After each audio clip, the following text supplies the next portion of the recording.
धाराशिवमध्ये कांद्याला 1 रुपया किलोचा भाव मिळतोय। भाव पडलेले आहेत आणि त्यामुळे शेतकरी हवालदिल झालेत। शेतकऱ्यानं 600 गोण्या कांदा शेतामध्येच पेटवून दिलेला आहे। भूमच्या तित्रंज या ठिकाणी शेतकऱ्यानं कांदा पेटवून दिला। कांद्यामुळे शेतकऱ्याच्या डोळ्यात पाणी आलेलं आहे।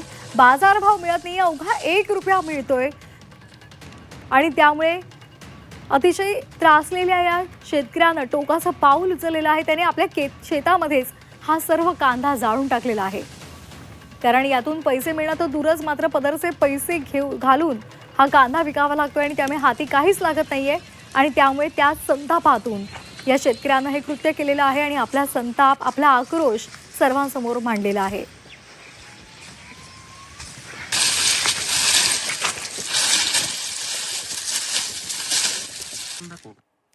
छत्रपती संभाजीनगरामध्ये कांदा उत्पादन वाढल्यानंतर बाजारामध्ये अचानक दर कोसळले आणि त्यामुळे कांदा उत्पादकांवर आर्थिक संकट ओढवलेलं आहे। हमी भावाचा अभाव, साठवणुकीची अपुरी सोय आणि बाजारपेठेतील चढ उतार यामुळे शेतकरी जिल्ह्यामधील कांदा उत्पादक शेतकरी आता अतिशय हवालदिल झालेले आहेत। सध्या उत्पादनासाठी मोठा खर्च करून सुद्धा योग्य तो दर मिळत नाही आणि त्यामुळे शेतकऱ्यांचं आर्थिक गणित कोलमडलेलं आहे।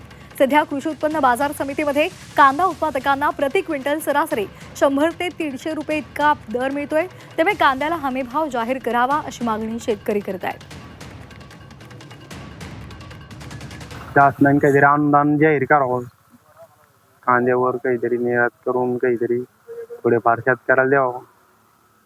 हातात काही जाईना, मार्केटने 1 रुपया 2 रुपये भाव राहू राहिला। गाडी भाडं निघाला, काहीच निघाला। 60 लाख काही ठेवलं ते काही राहणं ते खराब होऊ राहिला। रात्रीचा दिवस, दिवसाची रात्र करून अगदी लहान लेकरासारखा याचा सांभाळ केलाय आणि आज मार्केटमध्ये जर पाहायला जर गेलं तर याला 2 आणि 3 रुपये भाव भेटू राहिला।